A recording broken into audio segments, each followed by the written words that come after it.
Fala galera, estamos aqui para mais um episódio do CURcast, o podcast do Cristão Comprometido.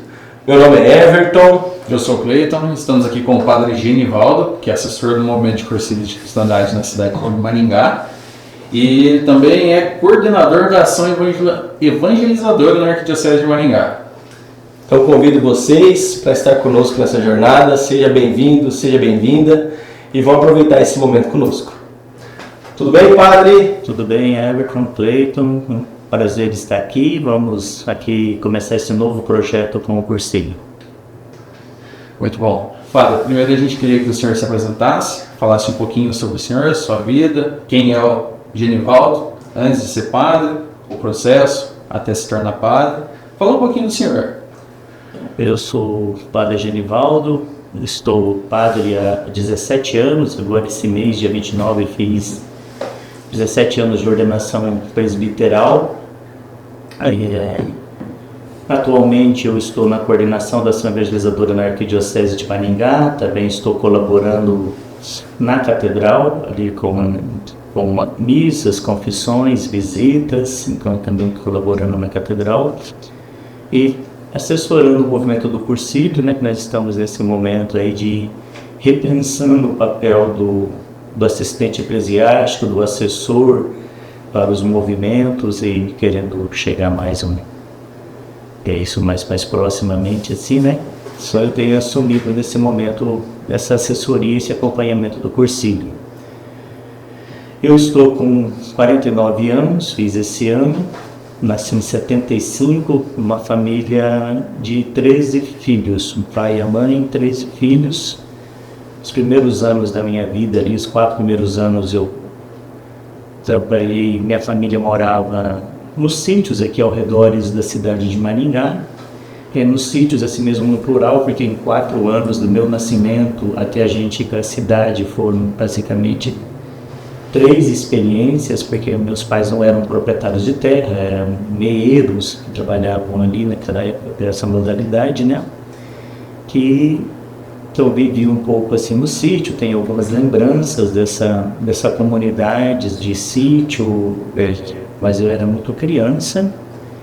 Depois minha família se mudou para Maringá em 80. Nós fomos morar ali na paróquia, que hoje é a paróquia São Judas Tadeu, mas na época estava começando ali bairros, tinha o conjunto habitacional Ars Morais de Barros, e estava abrindo um loteamento no Parque das Palmeiras e outros loteamentos, formando ali aquela área, e nós tínhamos uma data ali nesse Parque das Palmeiras. Construímos ali a casa e fomos melhorando a casa com o tempo.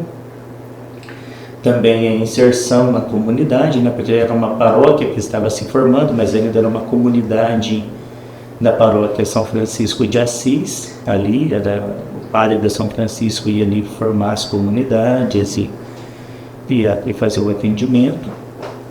Então ali, né, eu basicamente participei da vida eclesial quando criança, porque fiz a catequese, em 84 eu fiz a catequese, entrei na catequese com 9 anos.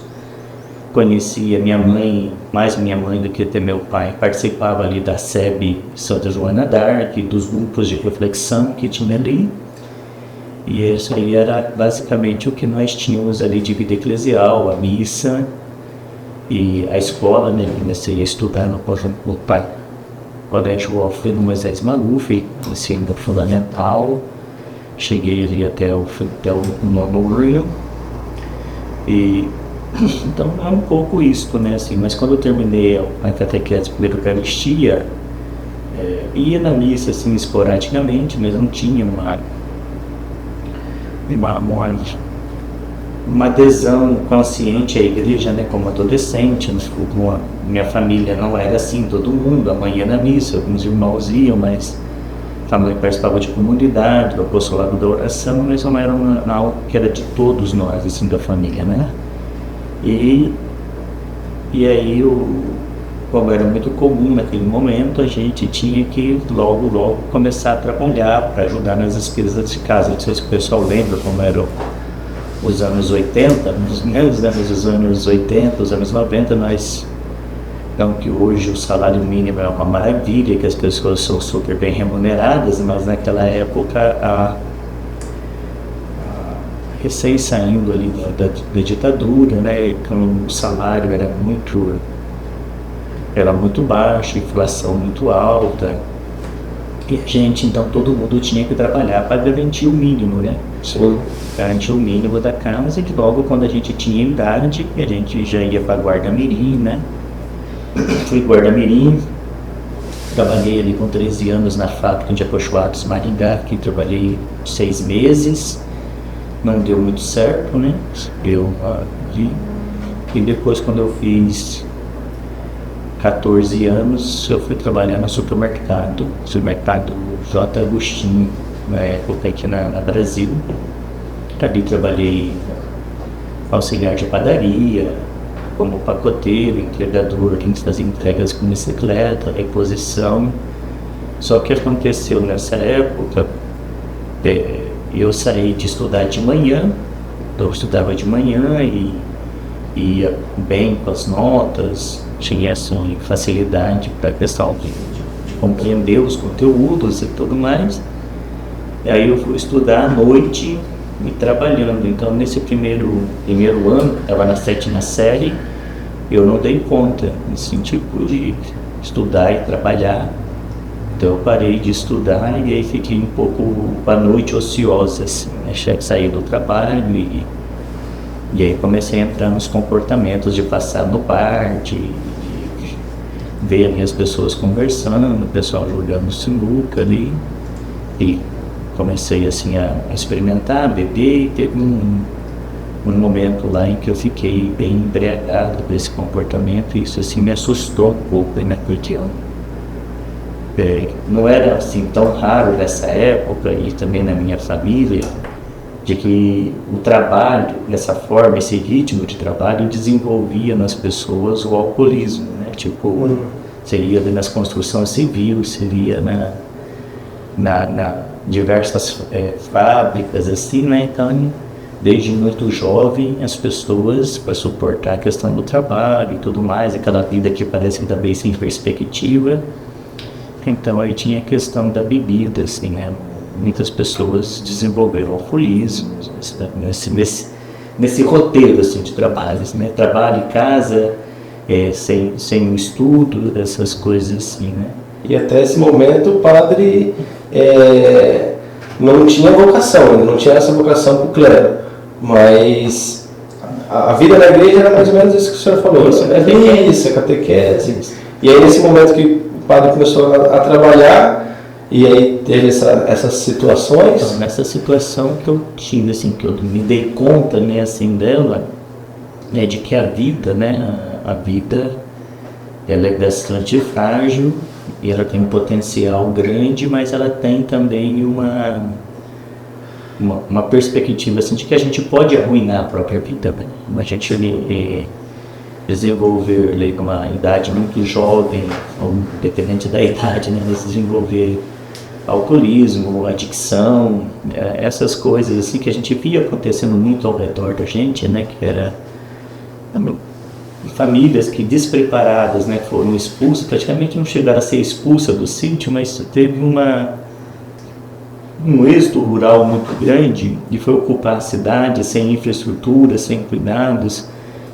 Então muita gente não estava preparada para sair de uma situação ali da zona rural, né, que era 1000 maravilhas da zona rural. As pessoas falam assim, que saudade daquele tempo do sítio. Eu falo, cuidado, que não é bem assim, a gente tem que tomar cuidado para não idealizar, né, o passado. Eram situações muito difíceis, duras, assim, né, mas era uma forma de dureza de vida em que as pessoas já estavam adaptadas a ela, né? Então se tornava um pouco mais fácil, né? Então você tinha um pouco mais de proteção. Mas quando você vai para a cidade, dessa forma, um monte de gente morando juntos, aí os pais e quem tinha força de trabalho tem que trabalhar para garantir o mínimo, então muitas crianças e adolescentes ficavam sem supervisão. Então você via assim também desenvolvendo muita questão do uso de drogas, pessoas indo pro crime assim mesmo, né, nos bairros ao redor. essa experiência aí de ter ficado assim embriagado e me fez assim, não sozinho, né? A mãe me fez um questionamento, ela não me bateu, mas ela fez uma pergunta que é importante. Ela perguntou se era isso que eu queria fazer da minha vida. Se era isso que eu queria. Então essa pergunta me pegou, né?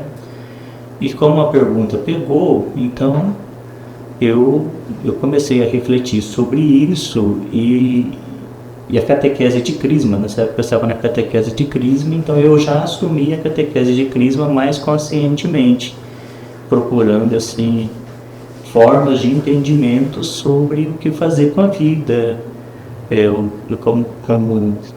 como viver, né, e ficar mais atento, essas coisas. Não, eu falo assim, hoje conscientemente eu estou falando porque eu faço uma retrospectiva, mas na época era só preocupação, não era só o desejo. E aí eu fiz bem a catequese de crisma, ainda que não me identificasse muito com os grupos de jovens que tinham ali na paróquia, né? Eram grupos grandes assim, né, que tinha na paróquia.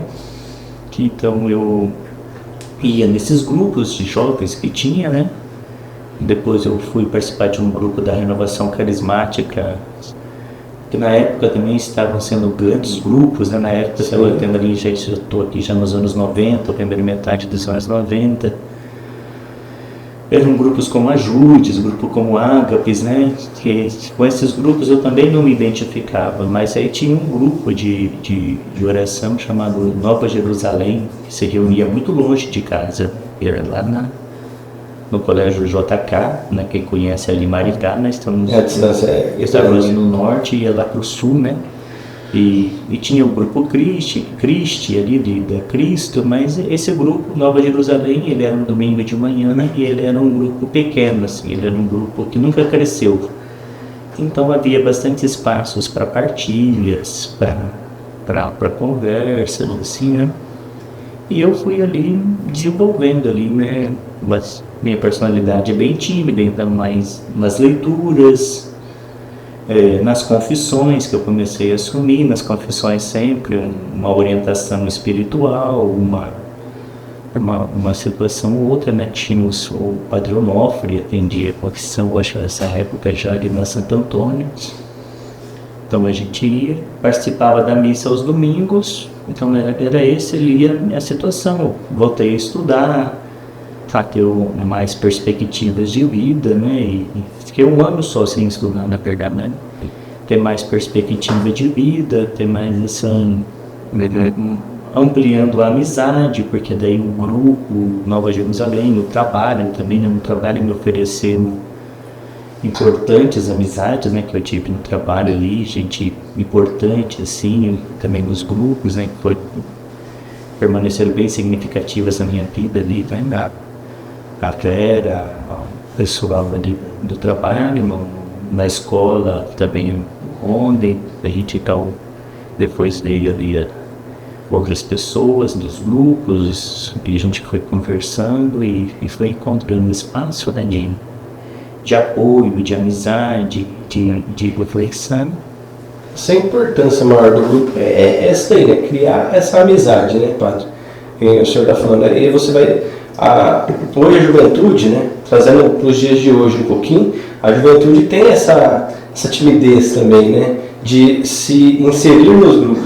E isso é importante, né, de você estar num grupo, que você seja bem acolhido para isso, né, para você ter essa facilidade de conversa. Né? É que existe uma dinâmica que eu acho hoje, acho que é humana, que é assim, o grupo que já está constituído, ele tem um ritmo de caminhada, as pessoas se conhecem. Quem chega, normalmente, para que essa pessoa chegue e participe da igreja, ela precisa estar muito convicta que ela quer, ou só ter muito favorável, porque normalmente os grupos, eles não estão atentos aos que chegam, né? Eles também não sabem muito como acolher os que chegam, né? Quando você tem, por exemplo, um movimento igual o Cursilho, que a pessoa é convidada, faz a experiência, ali na experiência já gera uma série de vínculos, de proximidade, depois tem uma continuidade, é bem mais assim simples, para quem fala assim, por mim, eu vou aqui participar mais da igreja, é um pouco mais complicado, porque as dinâmicas de grupo, de vida, acabam, se não forem conscientemente percebidas, assumidas, elas acabam criando barreiras, né?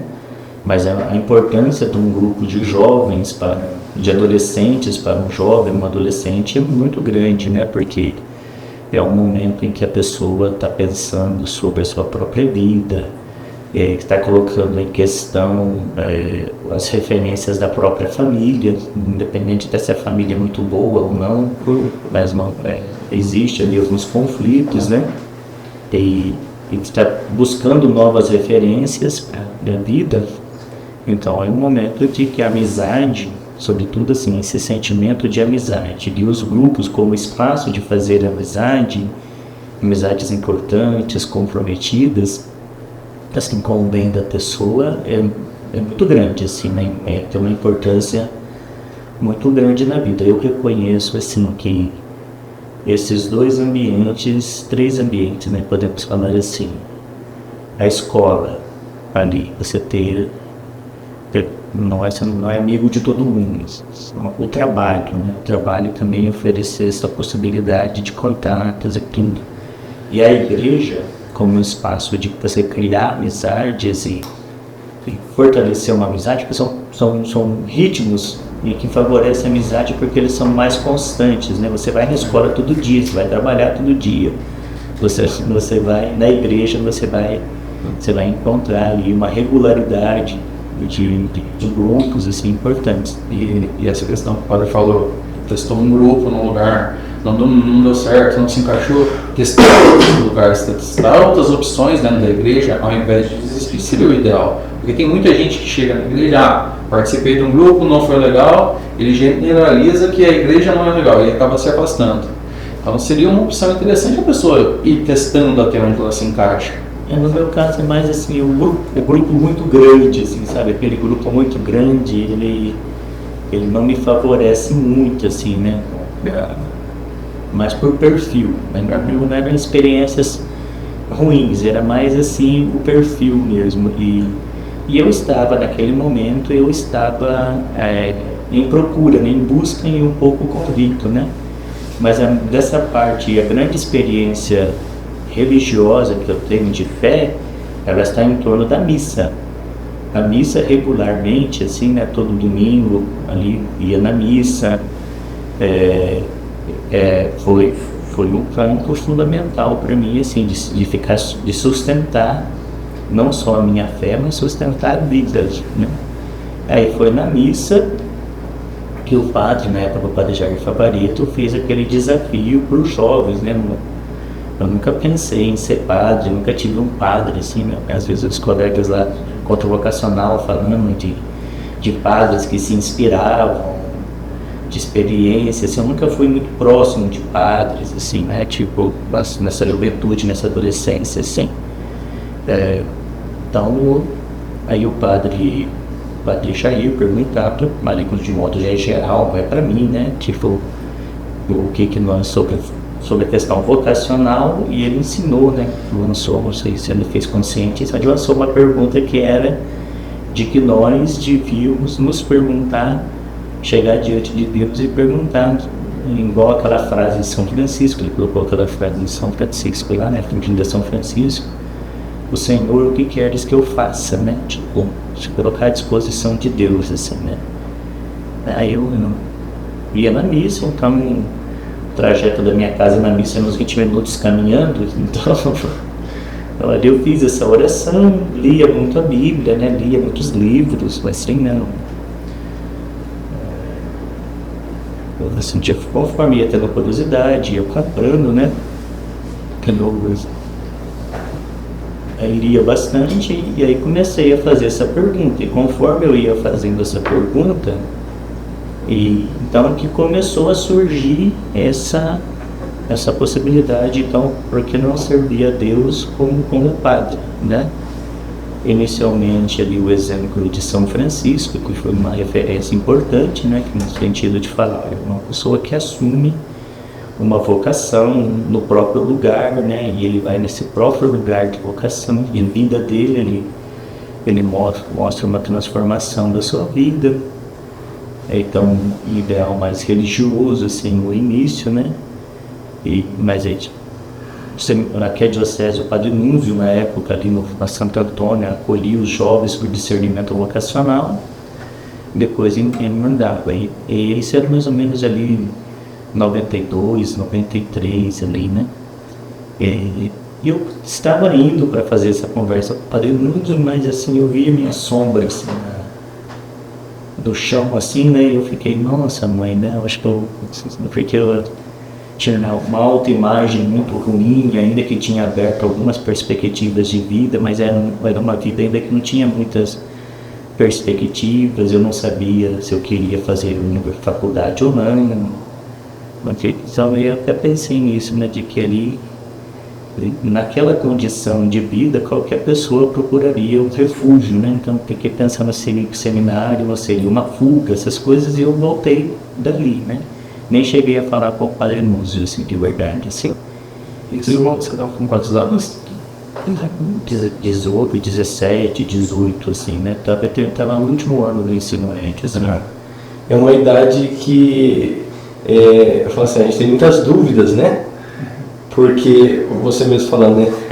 Às vezes Deus fala conosco, né? E às vezes a gente sabota. Será que é para mim? Será que não é um refúgio, igual o senhor estava falando? Eu voltei e falei, eu vou primeiro terminar o ensino médio, vou pensar nessa questão de faculdade, melhorar de trabalho, né? Depois eu repenso sobre isso com mais liberdade, né? Então foi... E isso aconteceu num período relativamente breve, de 2 anos, né? Mudei de trabalho, comecei a ter novas expectativas, novas perspectivas, e aí já tinha, dos grupos de oração que eu participava ali, já se tinham alguns que falavam também dessa questão de vocação, né? Até na época eles falavam, aí eu comecei a fazer um encontro vocacional em 95, já estava com 21 anos, fiz um encontro vocacional em 95, aí já eram encontros sistemáticos, uma vez por mês, aqui na Lopes Trovão, que ali era o seminário propedêutico ali atrás do Santa Rita. E aí conhecia também outras situações, né? Naquela época já se falava de que a gente não devia ser padre diocesano, porque o padre diocesano estava muito empenhado com a teologia da libertação. E aí, já nessa época já tinha essa questão da teoria da libertação. Isso, assim, esse questionamento, a teoria da libertação, e a nossa diocese muito ligada a isso. Então eu fui fazer encontros vocacionais, mesmo sem entender muito isso, né? Que eu nunca fui muito assim de entrar nessas coisas, né? Mas fazia as leituras e tudo, e fui fazer encontro vocacional nessas novas comunidades, né? Na época já se tinha essas novas comunidades. Fomos em Santa Amaro, porque Santa Amaro era um refúgio dos carismáticos e o bispo era, então achava que ia ter um negócio lá, mas foi horrível, assim, assim, uma coisa que, meu Deus, que é isso, né? Então, foi fazer um encontro na semana, assim, né? Eu achei muito assim, esquisito.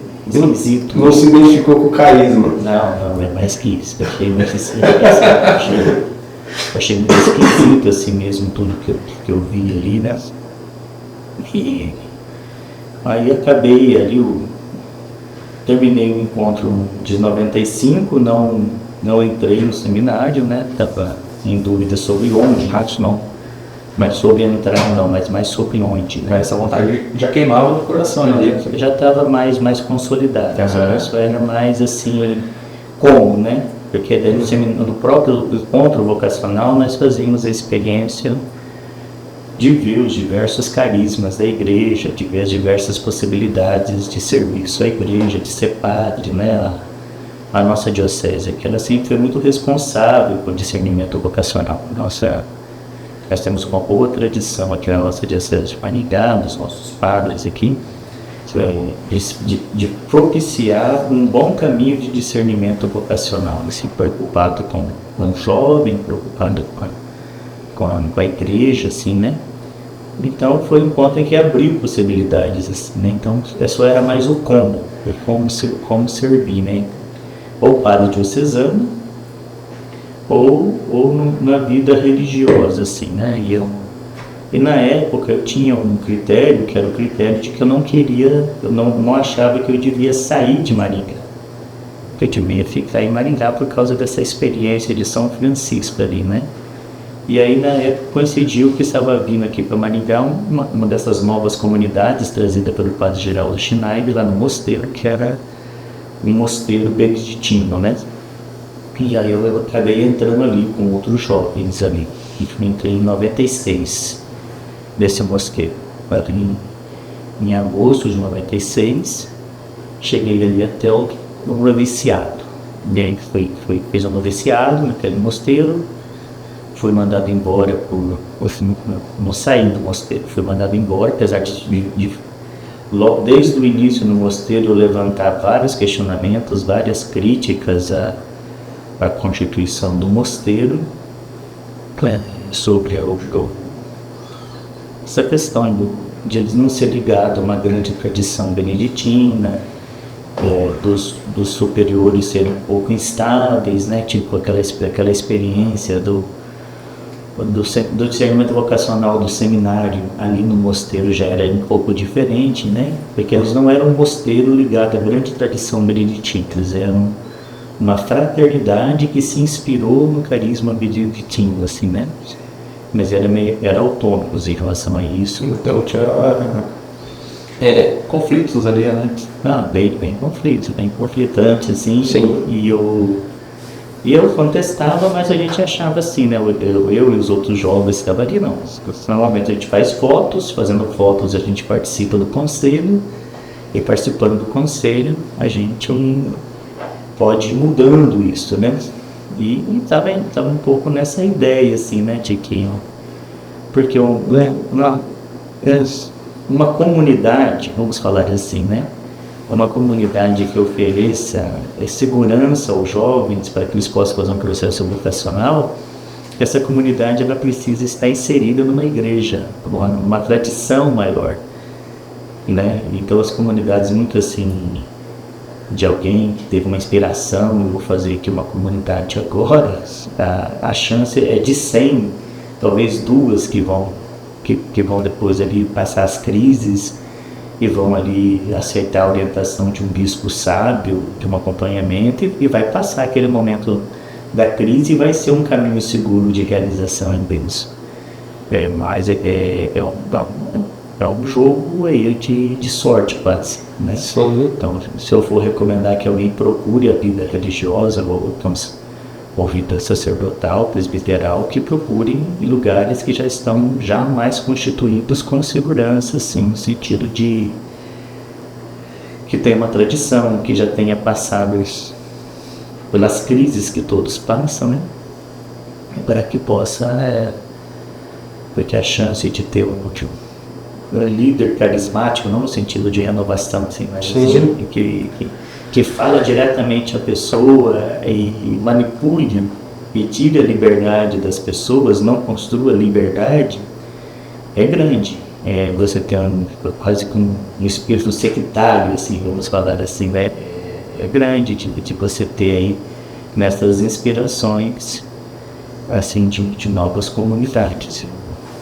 Eu sou, talvez pela minha própria experiência, mas eu sou bem crítico a isso, assim, sabe, assim, mas essas questões, né, porque a igreja tem várias maneiras de você participar da vida da igreja, crescer na igreja, ela é muito plural e diversa, né? Então, muitas coisas começaram e depois passa por crise, depois se consolida, se integra no tecido eclesial. Outras coisas vai ficar sempre como um corpo estranho nesse tecido eclesial. Então, não se consolida, né? Fica ali. Vai ficar meio que vai ser assim, vai ser um elemento estranho. É como se fosse ali, não consegue se integrar, porque o entendimento que se tem, e isso tem acontecido muito isso. Eu acho que isso começou nos anos 90, do século passado. Assim, movimentos muito rigoristas, né? Muito doutrinários, né? Puxa muito essa parte. A gente vai reformar a igreja, basicamente é esse pensamento. A gente vai aqui reformar a igreja, a gente vai ser algo que vai transformar a igreja, tornar a igreja mais fiel, tornar. É uma pretensão farisaica. Então, a ideia básica é essa aqui. E às vezes se entra nessas fantasias, nessas ilusões. E aí cria um grupo sectário. A ideia não é criar um grupo sectário, mas acaba assim, criando assim, determinados comportamentos iguais, um jeito de se vestir, em que não há muito espaço de liberdade e de contestação dentro da própria comunidade. Que em vez deles fazer parte, eles acabam se individualizando. Isso Fica criando um corpo estranho à própria caminhada eclesial, assim, né? E esse mosteiro era mais ou menos isso, assim, né? Tinha uma ideia, assim, tinha duas coisas lá que sempre me pegaram muito, assim, no sentido de me deixar bastante, assim, crítico, assim, né? Era um ambiente muito claro que na época eu não tinha esse conhecimento, essas palavras para usar, né? Mas é um ambiente muito misógino. Então, assim, a mulher era vista com muita desconfiança, como ocasião de pecado para o homem, essas coisas assim. E uma questão, uma desconfiança, uma suspeita muito grande em relação à sexualidade, assim, né? A pureza entendida só restringida à sexualidade, então o medo do pecado sexual relacionado à sexualidade ocupava muito a cabeça daquele superior, que era o fundador do mosteiro, e uma ideia muito restrita de obediência e liberdade. Era coisas muito contraditórias, assim, né? Muito assim, ligado à mística, assim, muito contraditórias, e eu contestava isso, assim, né? Trazia elementos e tudo que eu tinha na época, né? E aí eu acabei confrontando o superior, né? Por uma circunstância lá de que ele teve uma pregação que eu achei que foi uma pregação muito misógina, assim. Teve uma mulher que saiu chorando da capela, e eu vi essa cena e fui contestar. Tá de roupa, assim, a mulher tava com uma ortodoxa, foquinhas, manguinhas, e mostrando aqui esses ossinhos aqui. Aí ele direcionou toda a homilia para mostrar que aquela mulher estava indigna na missa. E eu falei, meu Deus do céu, né? E aí eu fui confrontado, né? E fui bem enérgico, mandei ele procurar um determinado tipo de especialidade médica e vi o que podia fazer para ele lá. E aí ele me mandou embora. Entendi agora. Tranquilo assim. Na época lá tinha o padre Edmar, né? O padre Edmar Peron. Ele frequentou esse mosteiro porque ele tinha uma experiência com mosteiros que era anterior, que ele frequentava o mosteiro ali da Ressurreição em Ponta Grossa. Ali tinha os monges ali, o Dom Gilberval, que era amigo próximo dele. Outros mosteiros importantes, por exemplo, que eu gosto muito, a Trata, ali no Campo do Tenente, né? Então, aí o padre Edmar, ele foi ali, mas acho que ele mais ou menos percebeu qual era a vibe ali no mosteiro, né? E aí ele me reconheceu ali dos encontros, e ele chegou e falou comigo, né? Se um dia eu não desse certo ali, que era para procurar, não sei. Aí então, não deu certo, e eu procurei. Quando eu fui mandado embora, né, em 98, assim, eu trabalhei ali no estacionamento de Aspen Park, 6 meses. Aí comecei a participar do grupo lá de oração lá da paróquia São Judas, que era um grupo de adultos já, né, Comunidade Unida, catequista, e procurei o padre Edmar, e ele me orientou, falou tanto que ele podia intervir que eu fosse direcionar para o mosteiro, mas ele me recomendou que eu ficasse na diocese. E aí eu fiz um encontro vocacional de novo em 99. E entrei então no seminário. Em 98 fiz o que restava de encontro vocacional. Em 99 eu entrei no propedêutico, aqui da arquidiocese, éramos uma turma de 18, tinha os seminaristas de Rondônia, que nós estávamos acolhendo os seminaristas de Rondônia, e mais os nossos aqui, e daí começou a caminhada propriamente de seminário na diocese de Maringá em 99. Foi aí que nós começamos, quando eu comecei efetivamente a caminhada em 99. E nossos seminários aqui, né, eles são, claro que tem problemas, tem defeitos, assim, né, a gente poderia fazer um podcast só de enumerando essas coisas, mas assim, mas do ponto de vista do compromisso com o bem do jovem e a responsabilidade de fé, com a fé do jovem, para que possa fazer um caminho de discernimento vocacional e de responsabilidade com a igreja, que o nosso seminário tem uma tradição muito boa aqui, é uma linha muito boa, assim, né, que os seminários para mim foi um tempo muito rico, assim, né. Esse tempo do mosteiro também foi importante, mas assim, os seminários aqui têm muita seriedade, eu posso assim dizer isso, né, muita seriedade assim mesmo, e me ofereceram um bom caminho de discernimento, assim, né, um bom caminho de confronto pessoal com as motivações, com as expectativas,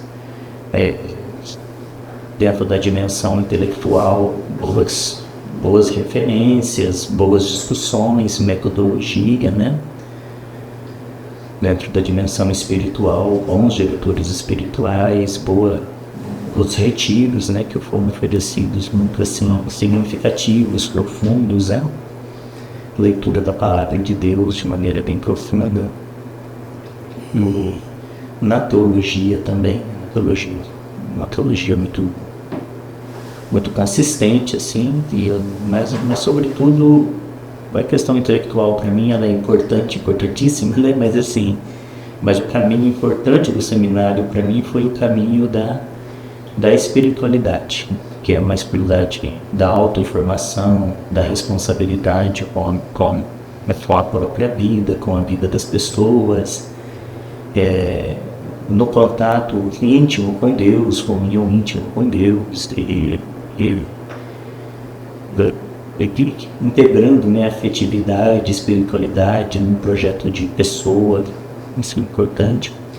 Então nós tivemos assim, na direção espiritual, o Padre Humildo, nosso primeiro leitor, depois o Padre Sidney, Padre Almeida, né, depois o Padre Sidney, Padre Milton, mas eu Padre Júlio, os diretores espirituais, assim, eu sempre mantive ali o Padre Belino ou o Padre Dimar, depois que o Dimar foi bispo, mas o Padre Belino e o Dimar foi bispo, e depois que foi envenenado. E mais o Padre Quinu, que a gente conseguiu, assim, fazer um bom caminho, os colegas, muitos, tive sorte, assim, não sei se é sorte o que foi, de entrar numa turma em que tinha muita gente que puxava para cima, assim, porque... Isso daí faz bem, né? Faz bem, tipo... Você tá numa turma que... você falou assim, acho que foi sorte. Provavelmente deve ter sido sorte, porque eu penso muito nisso. Quando a gente está com pessoas que motivam a gente, né, é muito mais... Não mais fácil, mas... se torna mais fácil a caminhada, né? Essa jornada. Porque... há muito isso, da gente desanimar, né? E quando tem uma pessoa do lado que nos anima, a gente vai se motivando juntos, né? Pessoal que estava sempre assim, né?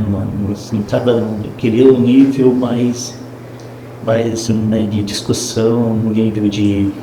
Então esse seminário foi um tempo muito bom, assim, para mim. O seminário não foi um tempo em que eu estava suportando para ser padre, nunca foi assim, né? Tipo, era um tempo que eu realmente procurei viver e me deu excelentes ferramentas, assim, para minha vida, tanto para a vida humana, assim, para a vida espiritual, como para pensar a igreja, pensar o ministério. Tive muitas experiências, né?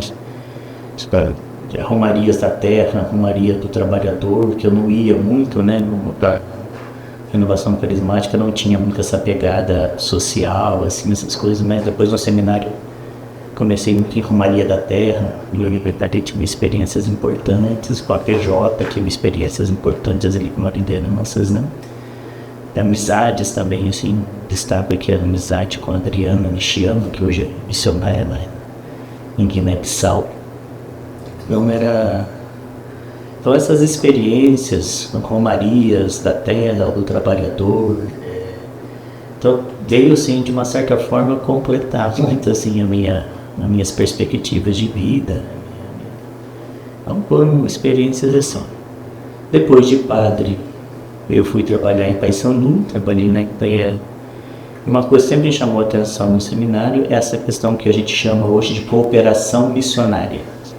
De que a nossa igreja aqui ajudar uma outra igreja lá na Amazônia. Nós temos a igreja irmã de Guajará-Mirim, lá em Guiné-Bissau, né? Tipo, a gente está aberto a ter para ajudar outra igreja, né? Com recursos humanos, com trocas de experiências, com recursos materiais, essas coisas. Então, como a gente já tinha padres que estavam indo para Guajará-Mirim, primeiro o Jacivan, depois o Azevedo, depois o Obelino, e o bispo sempre tinha muita dificuldade de achar um padre que fosse para Guajará-Mirim. Então, desde ali do tempo do seminário, eu já tinha essa perspectiva de que eu estaria disponível para o projeto de igrejas irmãs. Então, quando eu fui fiquei diácono, né? Fui trabalhar em Paysandu com o padre Molina e o padre Reginaldo, eu era vigário das duas paróquias aí. A gente formou uma pequena comunidade, que os padres ali moravam juntos, né? Pensava, não cada um na sua paróquia, mas pensava as duas paróquias dentro do município de Paysandu. A gente tentava fazer esse trabalho assim conjunto, né? De ocupar também assim, de estar presente em escolas, pensando na cidade, né? Isso facilita a comunicação das igrejas da cidade? Falar a mesma língua, uma apoiar a outra? Sim, fazer projetos comuns ajuda a cidade, né? A cidade, sim. Ajuda, porque daí você vai rompendo com guetos, né? Você vai pensando a igreja na cidade, vai assim, minimizando uma possível rivalidade entre grupos e comunidades, né? E vai assim ajudando a liderança a olhar a cidade. Mas para mim foi uma experiência muito boa, né? São dois padres com perspectivas muito diferentes, né? Na paróquia Jesus Bom Pastor, além do padre Nelson Molina, tinha a colaboração das Irmãs de Cristo Pastor, que eram comunidades inseridas, então eu tive muita e a paróquia Bom Pastor, ela tinha assim, constituída em SEBs, muito assim, de maneira muito presente, né? E a paróquia Santo Cura estava começando essa experiência de constituir as comunidades nessa perspectiva. O padre Reginaldo é um outro perfil, assim, diferente do Molina, né? Então, para mim, assim, foi como observação, como riqueza, assim, foi importante.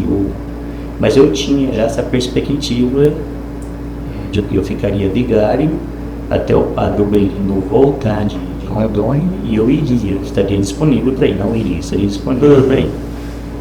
Aí foi a experiência, né? Fiquei ali pensando até o final de 2009, 3 anos e meio, né? E nesse período que eu fui também fazer umas férias em Guiné-Bissau, visitar a missionária amiga minha que estava lá. Conheci Dom Pedro Zilli, que foi muito importante assim também, o jeito de pensar a igreja, as pessoas que me enriqueceu bastante também, assim. Aí depois, voltando, eu fui para Guajará-Mirim, fiquei em Guajará-Mirim em 2010, 2011, 2012, 2013, na cidade de Guajará-Mirim, Rondônia, 2014, em Cerejeiras. Aí voltei para a diocese em 2015, voltei para cá em 2015, aí fui para São Mateus, fiquei ali até a chegada do Dom Severino. E desde a chegada, naquela época eu já estava na coordenação da Assembleia Evangelizadora, junto com o padre Valdir e o padre Emerson, fazia parte daquela equipe lá. E com o Dom Severino atendendo o pedido dele, então eu deixei a paróquia, fiquei sem paróquia por 3 anos ali ajudando desse trabalho. E eu agora estou na catedral. E esse ano assumi esse acompanhamento do Cursilho nessa perspectiva de que a gente está repensando essa questão da assessoria eclesiástica, desse acompanhamento. Então, não ficar assim só substituindo, mas pensar como fazer isso, né? Eu estou acompanhando o Cursilho esse ano.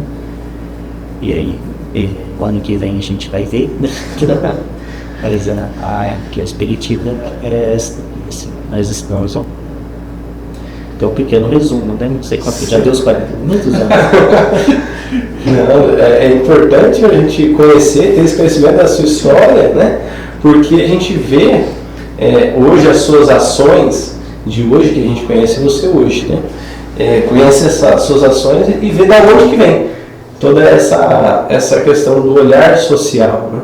Eu acho que veio construindo, e desde lá no mosteiro que você comentou, né, do porquê ter sido expulso do mosteiro, isso a gente já vê, esse olhar social para a sociedade, né, ver a sociedade de uma forma diferente. E isso agrega muito. Então, o movimento de Cursilho tem muita felicidade de ter você como assessor eclesial. Eu mesmo fico muito contente pelo conhecimento que o senhor tem e por esse jeito, porque nem todos são assim, né? Esse olhar para a sociedade. E nós, como cursilistas, temos muito isso, né? O olhar para a sociedade, fazer a mudança no mundo, né? Evangelizar os ambientes. Então, eu acho que isso é muito importante. A gente tem muito benefício com o senhor. A sua caminhada, a sua jornada, a gente vê cada ponto que o senhor pontuou, foi passando algum resuminho. É muito interessante isso aí, acho muito bacana ter esse conhecimento. Com certeza. E falando na assessoria do movimento de Cursilho, o que o senhor está achando da assessoria? Que assumiu agora, não sei se conhecia o Cursilho antes disso aí, já tinha participado de alguma coisa? Quando a gente entra no seminário, então a gente tem ali uma perspectiva assim, que tudo aquilo que a gente tinha de carisma, vamos falar assim, de ligação a um determinado movimento eclesial, o seminário se empenha para desconstruir isso, porque quer que o padre seja livre para a igreja, não para um grupo, né? Então essa é a perspectiva.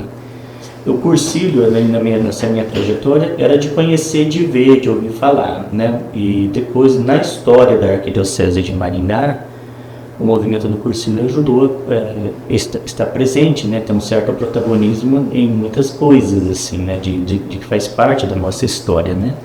Talvez é o primeiro movimento, assim, ali que nos anos 60, nos anos 70, eu acho que o primeiro Cursilho de Maringá foi nos anos 70, né? Isso. De que ajudou também a despertar pessoas para a vida da igreja, lideranças, assim, né? Não foi só o único, mas foi um dos principais movimentos que ajudou a despertar pessoas para a vida em Cristo e para a vida na igreja. Então eu vi assim, não pessoalmente vendo isso, mas eu sei dessa história, sei dessa experiência, assim, porque quando a gente olha a história da Arquidiocese de Maringá, a gente reconhece que o movimento do Cursilho tem um papel importante ali, né? É um protagonismo importante, né? Porque se eu fosse assim, é claro que os outros também têm, mas nesse quesito, né, de despertar lideranças para Cristo e para a igreja, para inserir as pessoas na comunidade e nos serviços eclesiais. Então, o movimento do Cursilho é importante em muitas trajetórias e na constituição de muitas comunidades e de algumas tarefas que a diocese tem. Mas, assim, pessoalmente, o meu contato com o Cursilho, ele se dá por meio desse tempo que eu fiquei na coordenação da São Evangelizadora, ali de 2017 a 2020, então aí a Edilene e o Humberto participavam da equipe ali, né, que ajudava a gente a pensar alguns aspectos. Então ali tinha um contato com cursilistas. Sim. Depois eu tive um contato com o Cursilho no Conselho Gestor do FAS, que é o Fundo Arquidiocesano de Solidariedade aqui da Arquidiocese, que o Cursilho faz, acho que desde 2010, eu não me recordo bem a data, porque eu não estava aqui quando começou, né? que faz essa animação da CF, da campanha da fraternidade na diocese. Então tem lá um representante no FATS, né? No conselho gestor que decide e acompanha os projetos que é arrecadado nessa campanha. Então é mais contato com pessoas, assim, né? Como que essas pessoas estão nas comunidades, como que essas pessoas estão nos processos eclesiais. Então aí você vai reconhecendo que existe aqui uma seriedade, existe um comprometimento com a igreja, existe um comprometimento com a transformação social, vai reconhecendo isso, né? Outros contatos, por exemplo, eu fui chamado para algumas mensagens ali no cursilho também. Eu fiz conforme me foi chamado, sempre me dispus, né, para atender confissões lá no cursilho, né? Sempre ia lá naquele atendimento. E tinha alguns elementos que eu não entendia, que era depois que faz o movimento cursivo, depois faz um encontro, como que a pessoa se insere na comunidade, então, uma coisa assim, mas era esse o contato, era o contato enquanto membro da coordenação da ação evangelizadora e PNC. Agora eu estou me inteirando, né? Vai ter um encontro, tem que fazer uma mensagem, então eu vejo ali o que é esperado dessa mensagem, converso sobre isso. Participo ali com a Andréia e hoje com a Andréia e a Helena, sempre ali a Andréia e o Anderson, a Helena e o Sandro, sempre eles estão assim me inteirando, pedindo assim opinião, para dar uma opinião. Eu quero conhecer o que o cursilho propõe, tá? Primeiro eu estou vendo algumas coisas que eu acho importantes, sobretudo agora depois da Assembleia, né, que a gente teve aí recentemente. Tem alguns elementos ali que eu acho que são importantes a gente conversar a respeito. Mas quando eu olho assim, o movimento de cursilho, eu estou assim, minha visão geral e mais ampla é que eu estou lidando com pessoas sérias, assim, com um grupo sério, que tem uma história consolidada, tem uma metodologia consolidada e aberta a nova perspectiva. É um movimento que caminha muito com a igreja, né? Você reconhece nas propostas do cursilho, você reconhece as orientações tanto do Papa como da CNBB, você reconhece assim, um esforço de caminhada com a igreja muito importante e que tem ali uma metodologia que realmente ajuda as pessoas, né? Eu participei de 2 momentos em que lá no final as pessoas dizem que foi o cursilho para ela, né? Aí você começa a perceber os elementos importantes que vão se repetindo, né? Quer dizer, uma metodologia que funciona bem, né? Sim. E eu acho assim que aí o movimento, vejo que ele está no momento, não sei se teve um momento de retração, mas está num momento de efervescência agora, né? Sobretudo o cursilho jovem, eu vejo bastante ação no cursilho jovem, sim. E preocupações de como melhorar, de como inserir, de como ajudar as pessoas a crescer na fé, crescer como pessoas, assim. Então, são essas perspectivas que eu tenho. Conforme eu funciono, mais ou menos assim, não adianta você dar um livro enorme para eu ler, texto, assim, você vai me dizer e eu vou olhar, eu vou fazer as perguntas que eu acho importante fazer para dar a minha reflexão, para dar assim, a minha contribuição, né? Porque como assistente eclesiástico, o meu jeito de pensar essa função é ajudar o movimento, o segmento ali num discernimento a partir de olhar o todo da igreja, num olhar mais amplo da igreja, como que a igreja funciona para a gente tentar ajudar lá dentro nesse discernimento. Então, o movimento eu estou bastante à vontade, assim, né, no movimento, porque eu fico mais à vontade quando eu lido com pessoas que falam comigo do mesmo nível, assim. Eu fico muito à vontade quando eu estou no nível que as pessoas estão falando comigo, não como adultas, né? Então, assim, as pessoas contestam, que as pessoas opinam, que as pessoas se posicionam. Aí eu fico mais à vontade quando isso é assim, né? Estava bem à vontade. Bem bacana. Eu vejo o senhor como um pouco curioso, né? Sempre está perguntando, para entender melhor. Eu não tenho que ler também. Eu vejo o senhor sempre perguntando, né? E questionando muitas coisas. Isso é importante, daí você entende melhor esse discernimento, né? Como assessor, mesmo que o senhor disse. Então isso traz um olhar nosso como interesse, né? O senhor tem interesse realmente em mostrar, né, que o senhor está ali de presente, né? Corpo e alma, para melhorar, né, para somar. E aí a gente vê isso muito com o movimento de cursilho. Esse ano, essa proposta nova, né, de um assessor estar junto, o senhor sempre está junto conosco, sempre a hora que precisa estar ali. Hoje, né, está disposto aqui a mostrar um pouquinho, falar um pouco mais desse movimento de cursilho, que está sendo esse movimento de cursilho para você. Então isso é muito interessante para nós. Isso. E eu acho que agora a gente teria que entrar um pouco na ação evangelizadora, né? Para a gente entender o que seria essa ação evangelizadora, quando que ela chegou, como que ela está inserida dentro da nossa arquidiocese. Falar um pouquinho sobre a história dela. O que é a ação evangelizadora? Para a gente compreender assim, uma coordenação diocesana, arquidiocesana da ação evangelizadora, nós temos que compreender assim, então, o Concílio Vaticano II. Não vou aqui explicar o concílio, mas assim, esse tipo de função diocesana, ela está supondo que a diocese ela faz uma pastoral de conjunto. A gente quer sentir que os movimentos, as pastorais e as paróquias, elas não vão caminhar isoladamente umas das outras.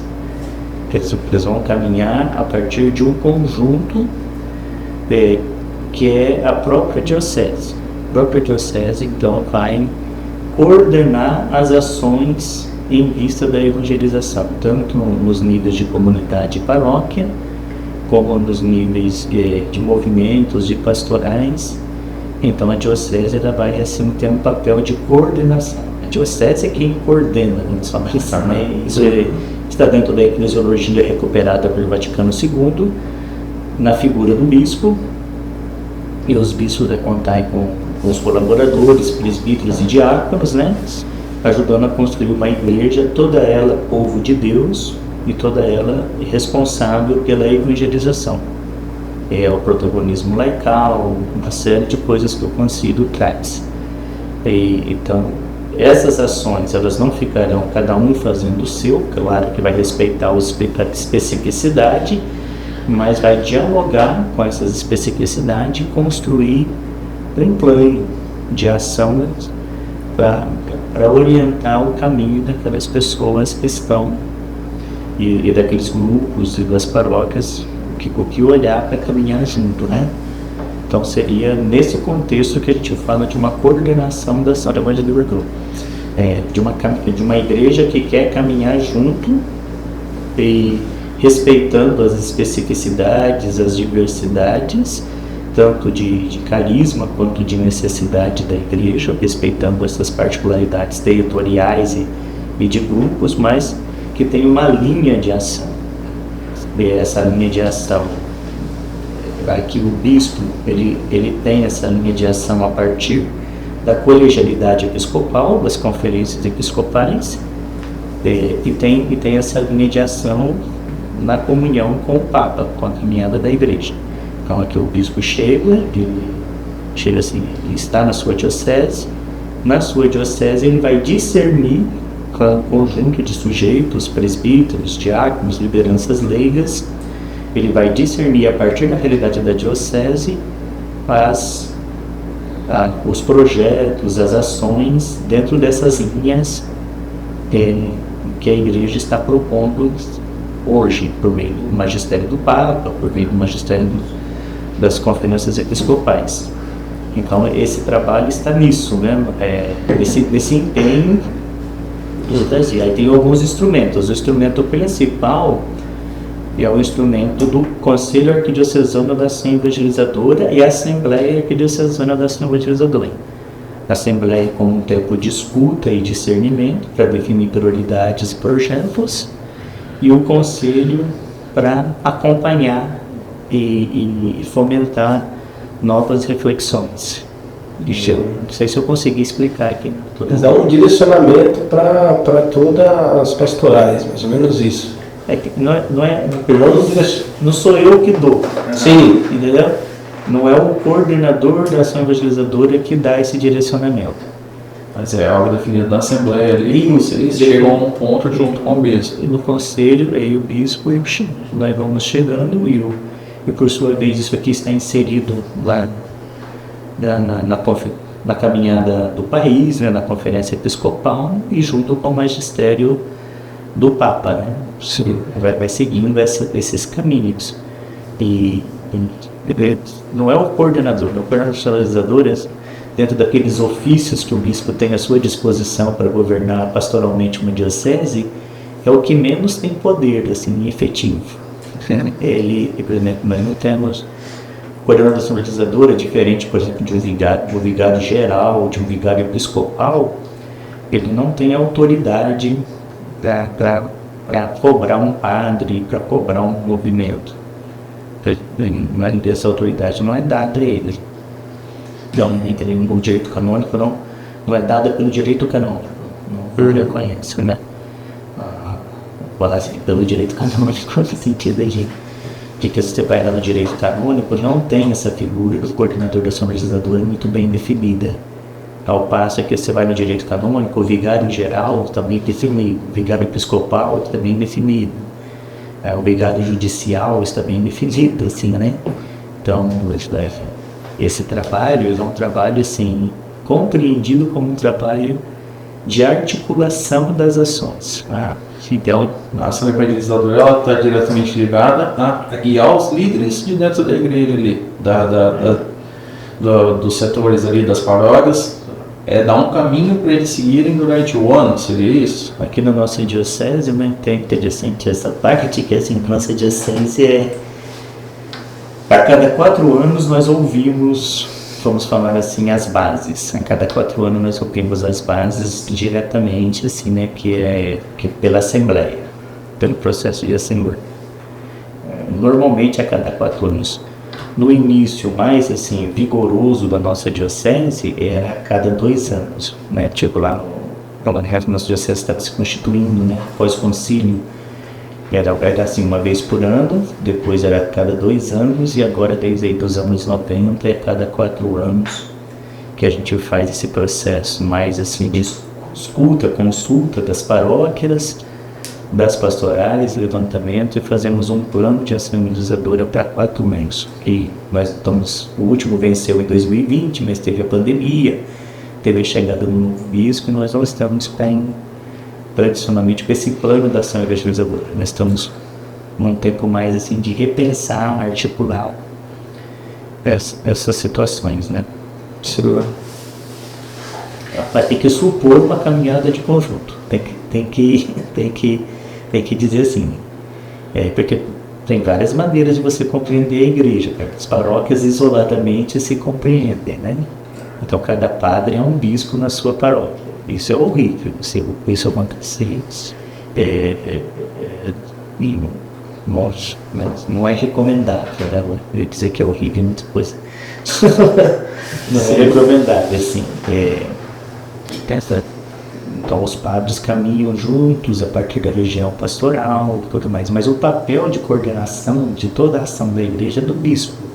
Aí o bispo distribui, né, em várias funções.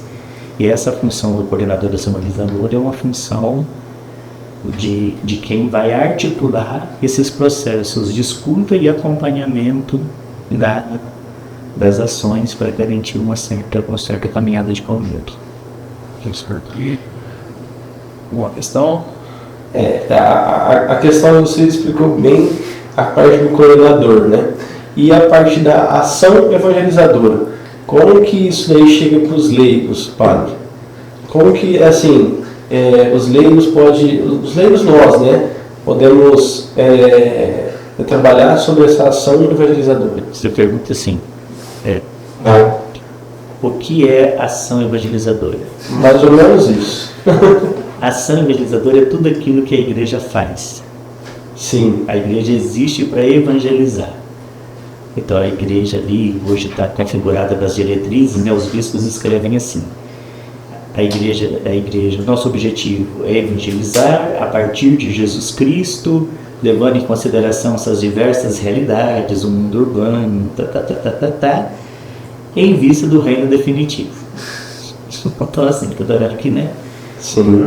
Nossa missão é evangelizar a partir de Jesus Cristo, levando em consideração essas realidades, e a nossa meta, o nosso horizonte é o reino de Deus.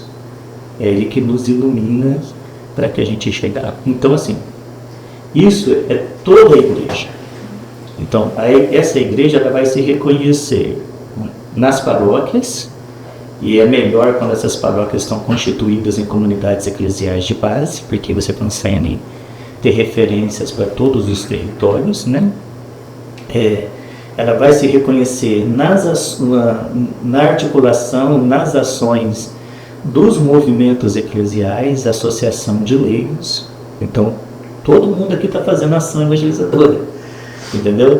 Toda ação que é feita para despertar, acolher, acompanhar as pessoas em processos de fé, para o encontro com Jesus Cristo e para os processos de fé, é ação evangelizadora. Então, tudo que é feito em prol da igreja tudo que a igreja faz em prol do evangelho do reino de Deus é uma ação evangelizadora, porque a igreja é que age. Sim. A partir de Jesus, na força do Espírito, mas é a igreja que age. A igreja vai se reconhecer nas suas paróquias, que está em um determinado território, nas suas comunidades, nos movimentos eclesiais de associação de fiéis e também nas pastorais e ministérios. Sim. Então, assim, tudo isso aqui são estruturas que são chamadas a agir no seu lugar, chamado ali a reconhecer e acolher aquela realidade, iluminar aquela realidade à luz do Evangelho, dos apelos que Deus está fazendo a partir do Evangelho, do magistério, do Papa e tudo mais, e agir de transformação daquela realidade. E aí vai ser o anúncio do Evangelho explícito, vai ser o serviço de caridade, vai ser o culto, a igreja que se reúne para louvar, para cultuar a Deus, vai ser a questão da catequese, da luta por uma sociedade justa e solidária. Então, tudo aquilo que a igreja faz, a partir desse esqueminha que eu coloquei aqui, a gente pode falar que é ação evangelizadora. Sim. Então, toda a ação. Agora, essas ações, elas podem ser dispersas e às vezes até assim contraditórias umas com as outras.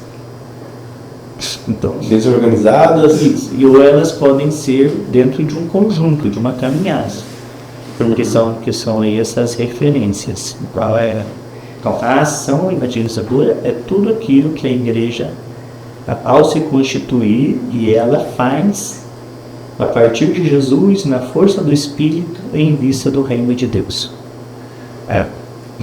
Por uma visão meio minimalista, de não conhecer, eu achava que a ação evangelizadora seria uma ação definida pela arquidiocese, que seria implantada dentro daquele ano para fazer. E é muito mais que isso.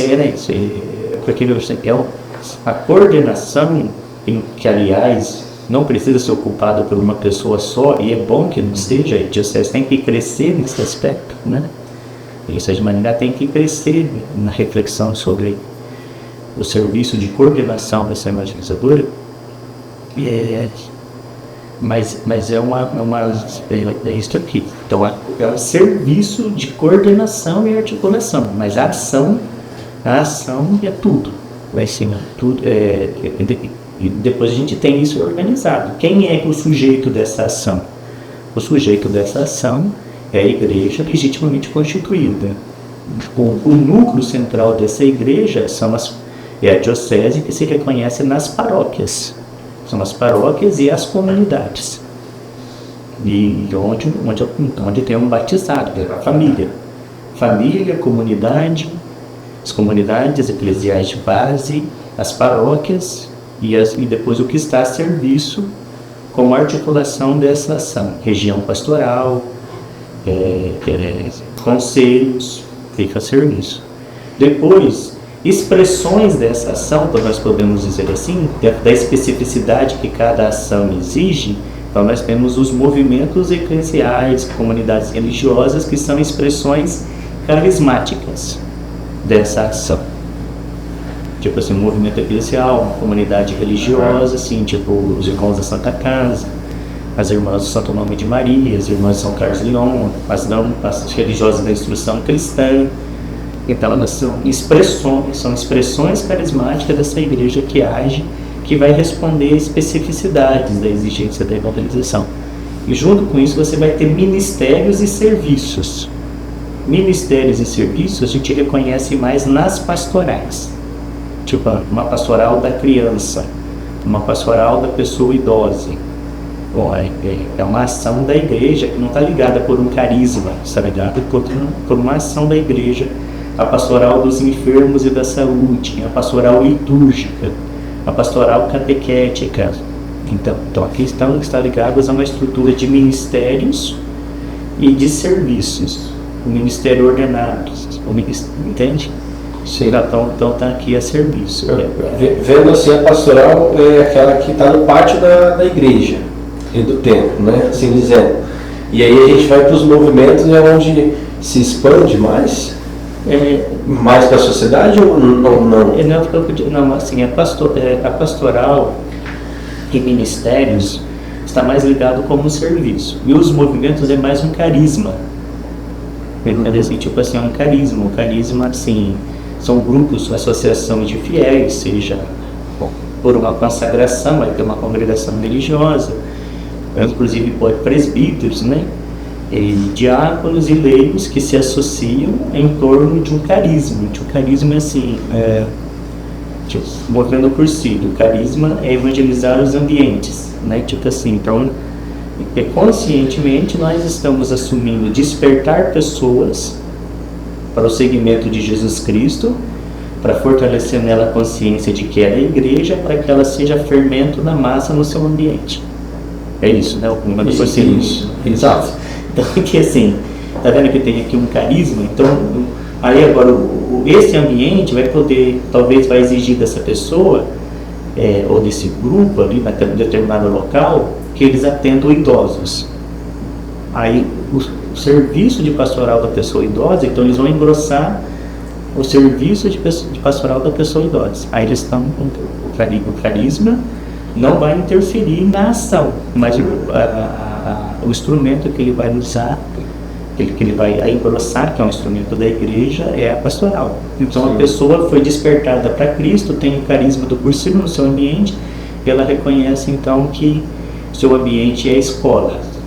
Então eu vou aqui ajudar na escola. Então vai formar os grupos e tudo mais, mas percebe que tem a pastoral da educação. Então a pastoral da educação... essas ações ficam mais pontuadas em certas situações. Isso, exatamente. Então, mas vamos falar assim, né? O movimento que é feito, não um movimento eclesial, mas de ação assim, é você assumir sua realidade, iluminá-la com a luz do Evangelho e responder. E responder à luz do Evangelho às exigências daquela realidade. É o método ver, julgar e agir assim, né? Sim. Então é está isso. Mas a igreja, na sua diversidade carismática e de ministério e serviço, e nas suas estruturas para comunidades e paróquias e região pastoral e coisa, então é a ação dessa igreja. Para que essa ação ela seja coordenada e articulada, então você tem um serviço que mais ou menos funciona, né? O serviço de coordenação e articulação. Sim, não entendi. E é muito importante, né? Porque vai ficar uma coisa desordenada, né? Isso. O fato da gente não ter um plano arquidiocesano de ação evangelizadora não diz que a gente não tem ação evangelizadora diocesana. Sim. Por quê? Porque um plano não dá conta de tudo.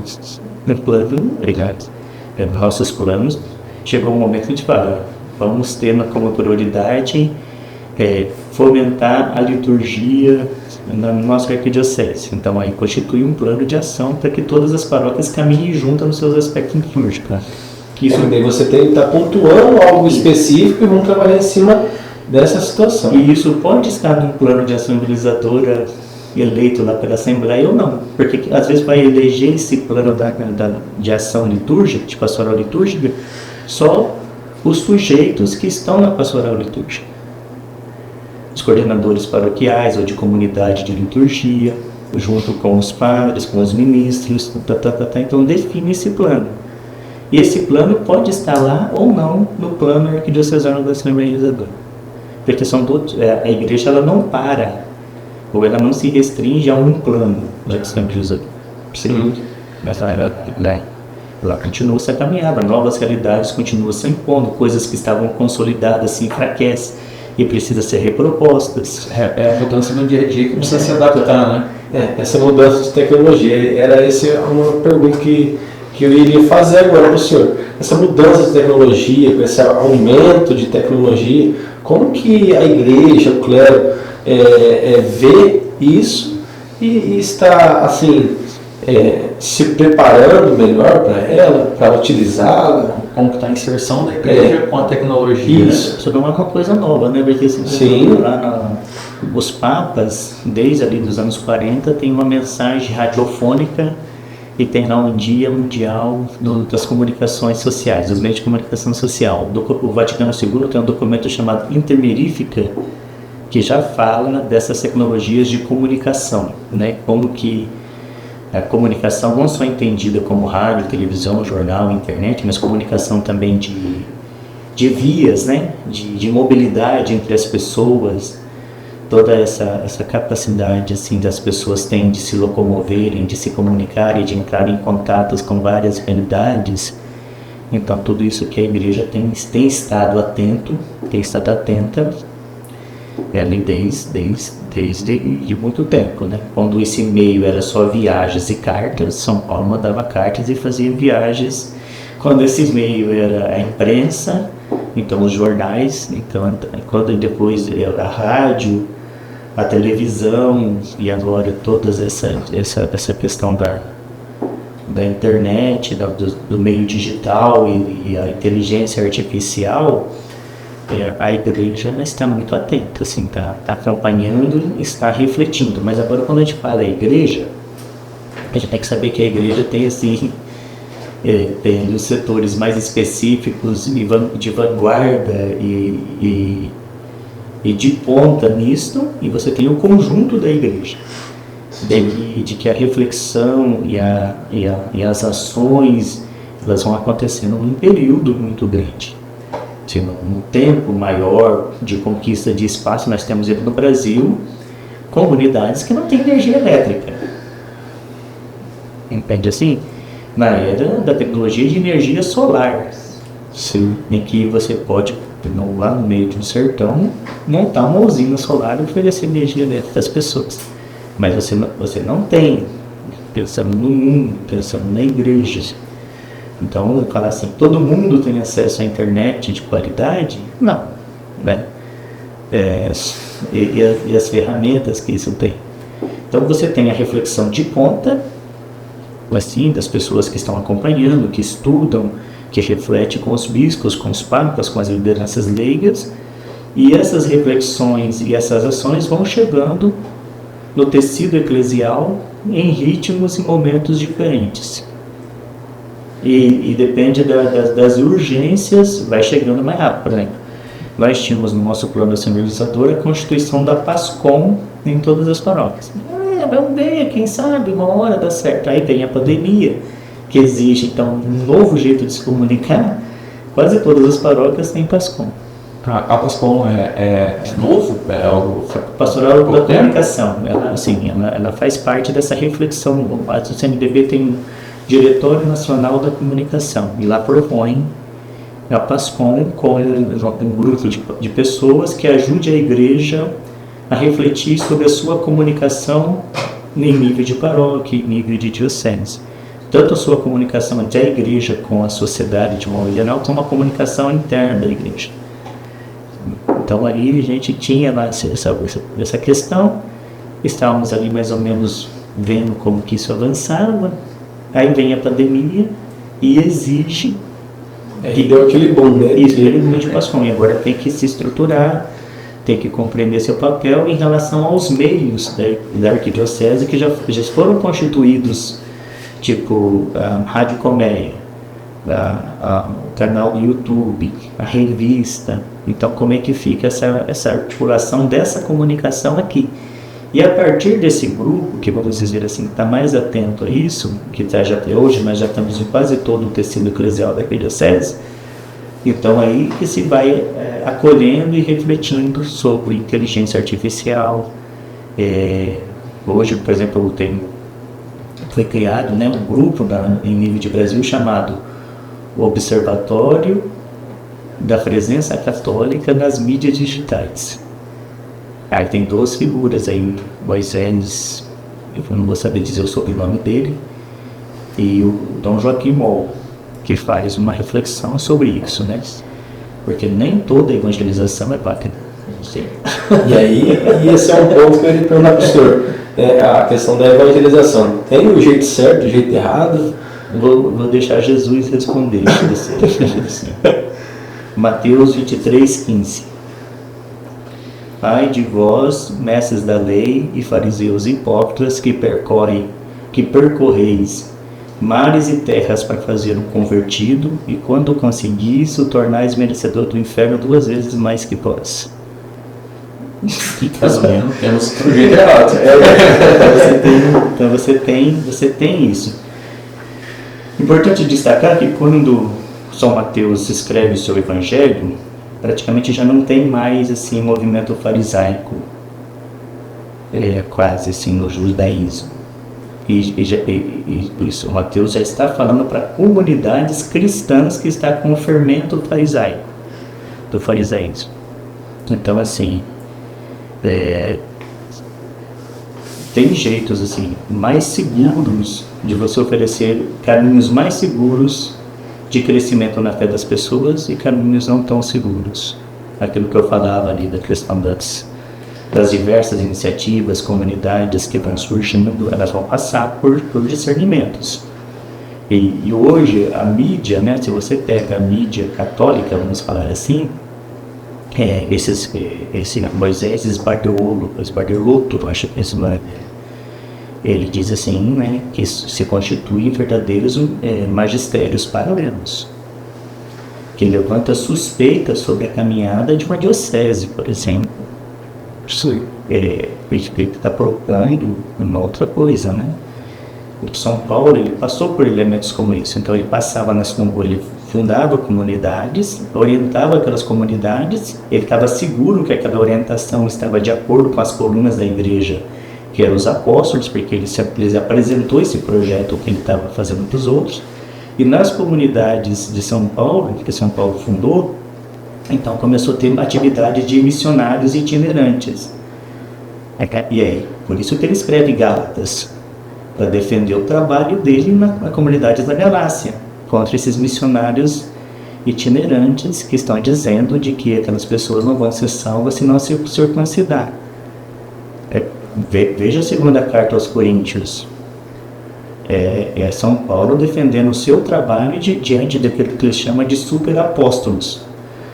E que chama com ironia, assim, né? Então, assim, é uma autoridade, um trabalho legítimo que está sendo questionado e contestado por pessoas. E hoje, esses missionários itinerantes que entram em igrejas constituídas e que estão tendo a sua caminhada e levanta ali suspeitas ou essas situações, acontecem por meio do celular. Entendeu o que acontece? Hoje os pregadores, né? A facilidade, né, de você ter uma notícia muito grande, né? Isso, então você tem informações, notícias, coisas fora do contexto, né? São coisas assim que elas são hoje, assim, né? Não é que hoje está existindo, sempre existiram na igreja e tudo mais, ele sempre teve que lidar com isso. Mas agora por uma divulgação de massa, porque é isso que acontece, né? E ao mesmo tempo de bolhas e de algoritmos, né, que vai determinando isso, então isso está assim, é um risco dos meios de comunicação digitais hoje. Porque as pessoas, quando estão evangelizando, os grupos evangelizam a partir de si e não a partir dessa caminhada de conjunto. Então só quero dizer assim, não tá respeitando o magistério do Papa, não está respeitando a conferência episcopal, não está respeitando a caminhada de uma diocese que é feita com tanto esforço e com tantos elementos de escuta, e vai ali e traz um elemento estranho que julga que é mais importante do que todos os outros. Por exemplo, a forma de comungar, né? Tem uma pastoral litúrgica que, junto com pessoas comprometidas com uma determinada igreja de uma localidade, diz: nós podemos distribuir comunhão e as pessoas receberem essa comunhão na mão, é seguro, Aí tem gente que fala: não, o jeito certo, mais digno de receber é assim. Aí vai criando algumas coisas, dá para você integrando, né? Não são grandes problemas, mas outras coisas vai gerando uma disputa de consciência dos fiéis. Exatamente isso que eu ia falar. Aí vem a questão de eu aprendi assim, né, e você faz errado e eu faço certo, né? Isso, exatamente. E aí o conjunto da igreja, uma diocese, ela consegue integrar a diversidade. Ela consegue integrar diversidades legítimas. Mas ela não vai fazer isso a toque de caixa. Ela faz isso como reflexão. Então não tem respostas imediatas em nada. Respostas imediatas, elas são assim as mais desejáveis, né? Mas em fé nós somos discípulos do caminho. Nós caminhamos. E enquanto caminhamos, nós vamos percebendo a ação de Deus que vai nos transformando.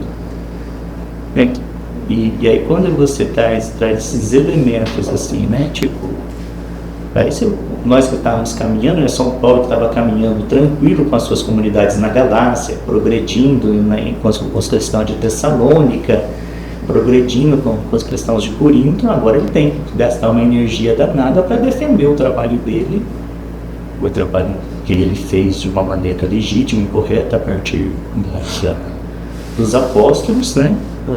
E por causa de pessoas que acham que isso é mais importante que aquilo, e entra com uma linguagem que eu chamo de linguagem escatológica, colocando em risco a salvação eterna da pessoa, tirando a chance das pessoas refletirem com serenidade sobre o seu caminho de fé, né? Então tem assim os elementos que são bastante assim importantes, né? E essa questão dos meios, a igreja não vai conseguir dar uma resposta satisfatória e definitiva de uma forma rápida. A igreja vai construindo suas respostas a partir daquilo em que ela vai tendo condições de construir.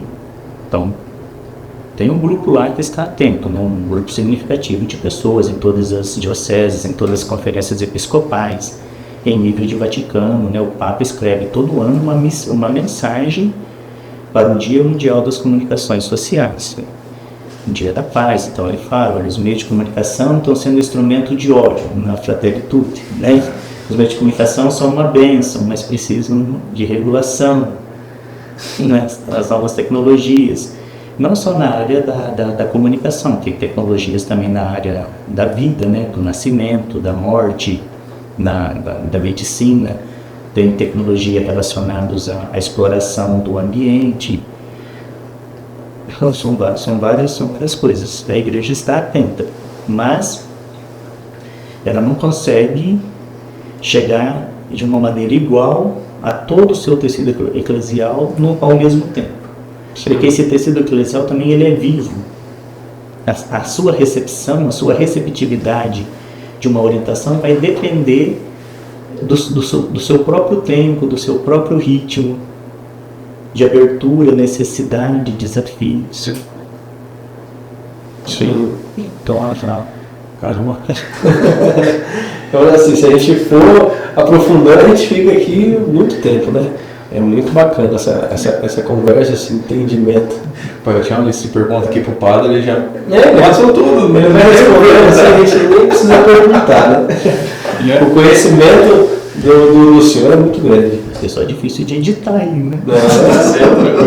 Isso aí é o mais tranquilo depois, porque aí vai embora. Porque, como eu falei, o conhecimento seu é muito grande, então a gente pergunta algo e você vai respondendo a algumas coisas que nem é esperado. E é muito bom a gente ter esse entendimento. São reflexões, né? Eu sempre acho assim, importante dizer assim, né?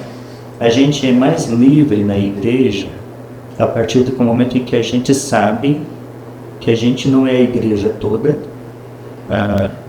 A igreja é um conjunto de pessoas que vieram antes de nós, outras pessoas que virão depois de nós. Na nossa contemporaneidade, a igreja é um conjunto de pessoas.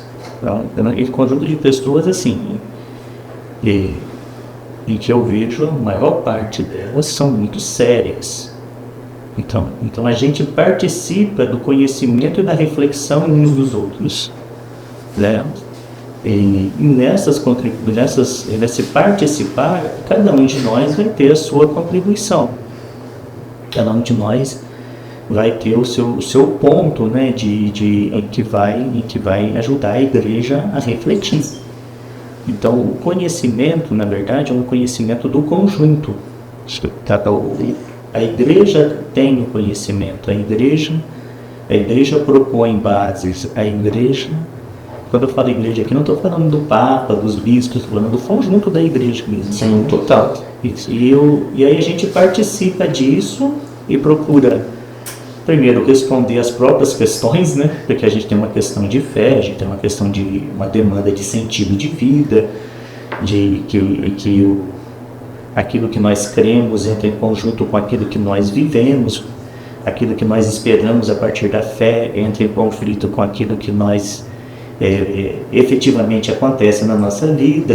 Então, assim, você tem um conjunto, você tem uma série de demandas, assim, de sentido, de respostas. Cada um de nós tem. Alguns de nós mais conscientes, outros menos conscientes, alguns de nós em momentos mais assim, críticos da vida, vai se despertar para isso.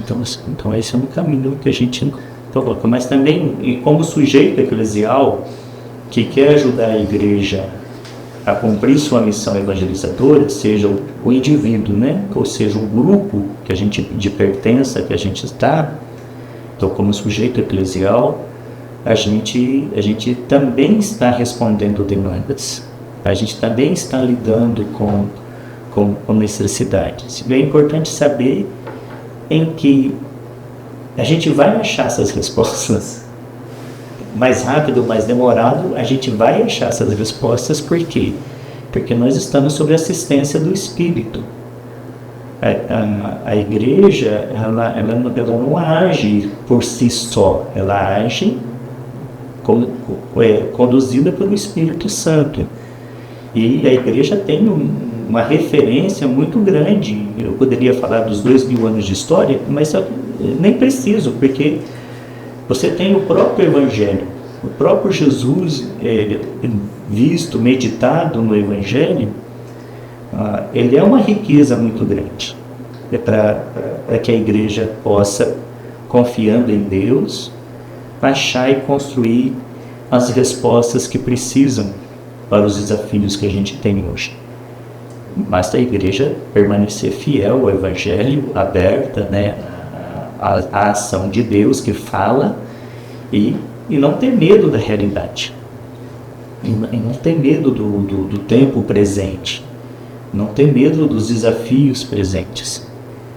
Mas agora não vai ter uma resposta imediata.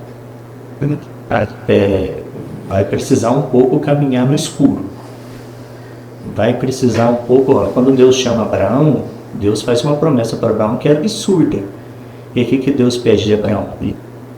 Olha e vê, e caminha, e parte. E aí vai dizer, e sem saber para onde ir, e sem saber, Abraão partiu. Quando Deus fala aos profetas, é uma intuição, é uma coisa, e os profetas depois vão, quando Jesus ele propõe, ele diz, não tenha medo, vão. Então a gente não precisa ter todas as respostas para caminhar. A gente não precisa ter todas as garantias para caminhar. E enquanto nós caminhamos e levando a sério o Evangelho e levando a sério a realidade e as pessoas, então a gente vai encontrar respostas. A gente vai construir respostas. Porque o Espírito Santo ele está nos assistindo, né? O Espírito Santo ele está nos orientando. Tem que estar nisso colocando. Mas o conhecimento, ele é um conhecimento da igreja. É um conhecimento do qual nós participamos, recebendo e ajudamos a construir. Com as nossas perguntas, com as nossas questões, com as soluções que nós encontramos. Essa é a ideia do depósito da fé, da tradição. A imagem bonita também está no Evangelho de Mateus, está em Mateus 13, né? Mateus 13, se eu não me engano, é 51. Todo o mestre da lei que se torna discípulo do reino dos céus vai encontrar no seu baú, no seu tesouro, coisas antigas e coisas novas. Então, essa confiança, ela é fundamental, assim, né? Ela está no fundamento da nossa caminhada. Dizer que eu não me assusto com nada, eu estou exagerando, assim, né? Muitas coisas que me assustam, que me perturbam. Mas agora, efetivamente, eu sei que eu faço parte de um caminho que é muito maior do que eu. E aquilo que eu posso contribuir, eu contribuo. Aquilo que me falta, outros vão contribuir.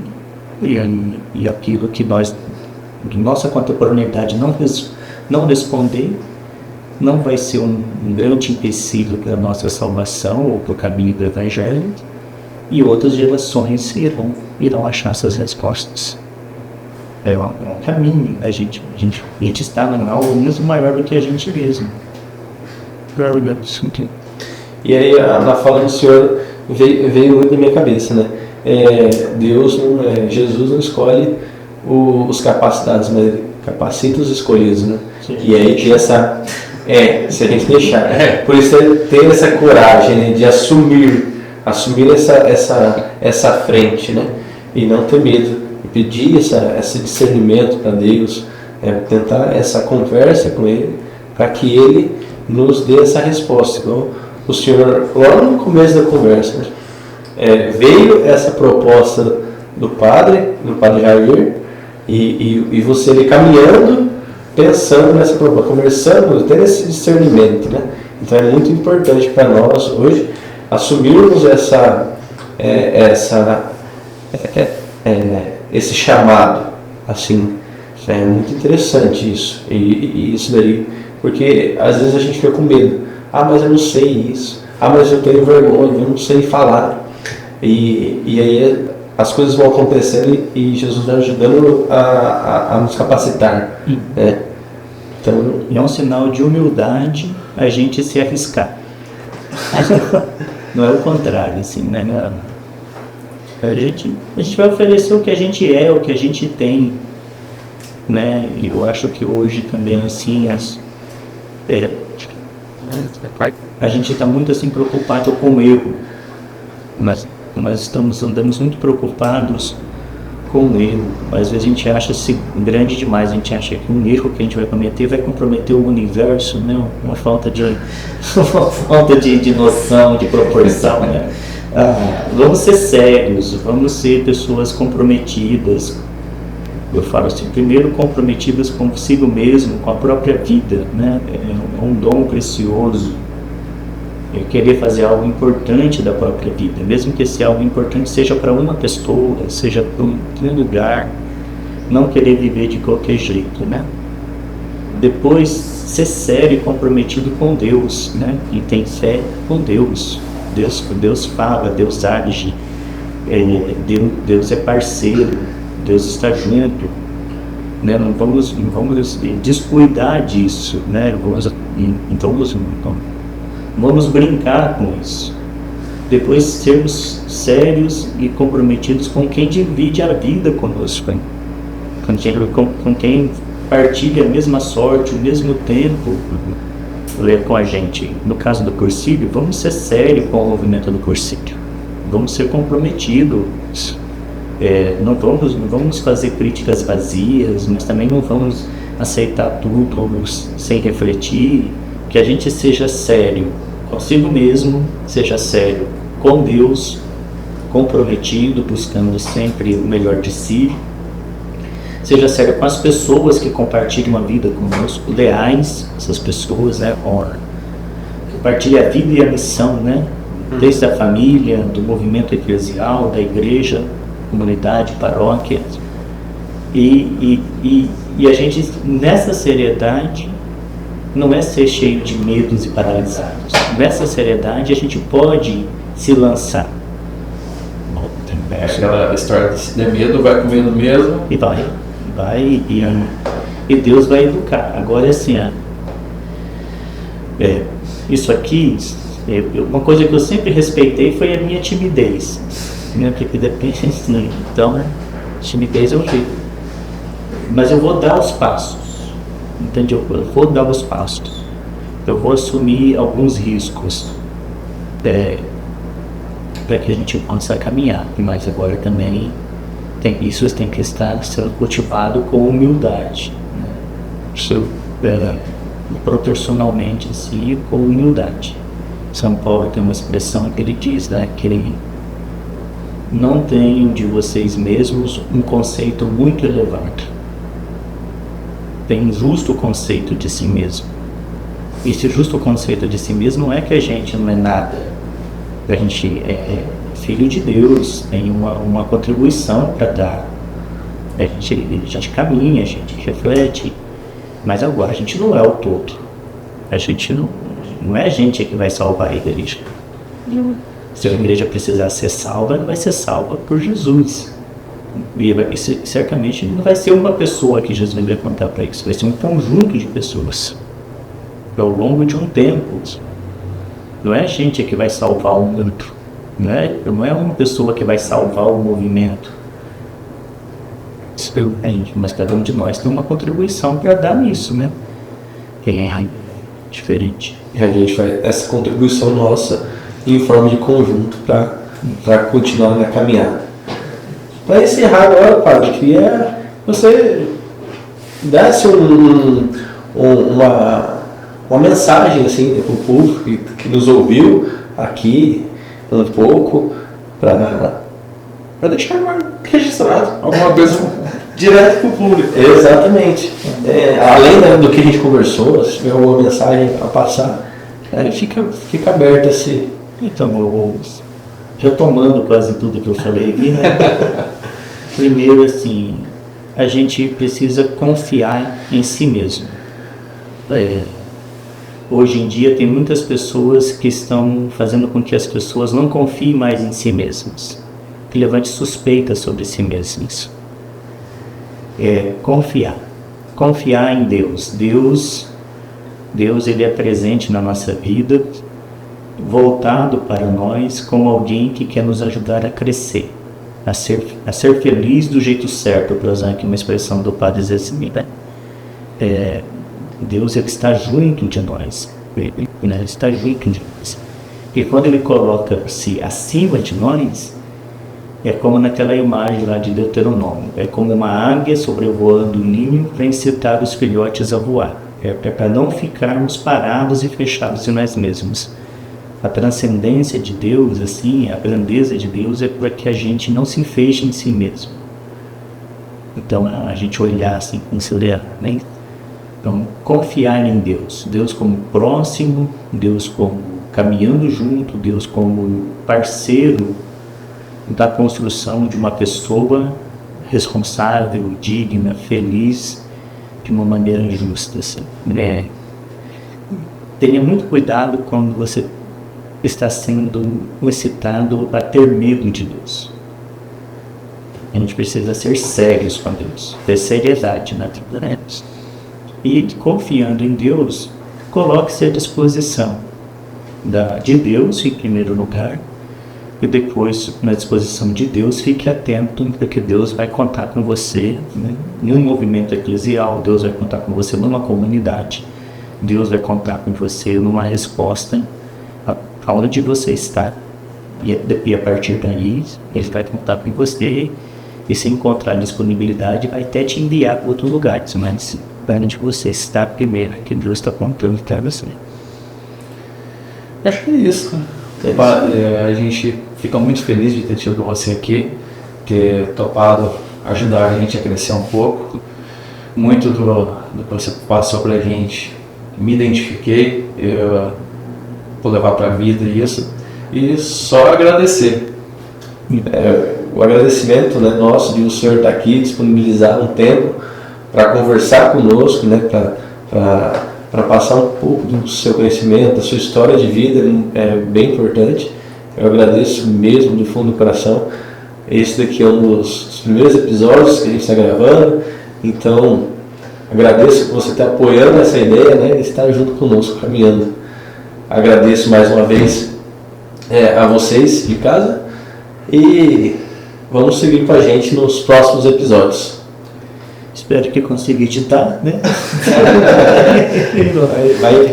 Vamos ver aí, né? Mas eu desejo também que esse projeto aqui ele cresça, né? Que ele possa ajudar pessoas, né? A pensar sobre a vida, sobre o próprio ministério, sobre o próprio serviço, né? E que um dia vocês estejam fazendo ao vivo, né? E as pessoas participando e interagindo. Mas A gente conta com o senhor aqui. Com certeza, né? Quando a gente for gravar ao vivo, o senhor vai ser um dos convidados. A gente abrir, explanar essa conversa e tirar a dúvida do pessoal também de fora.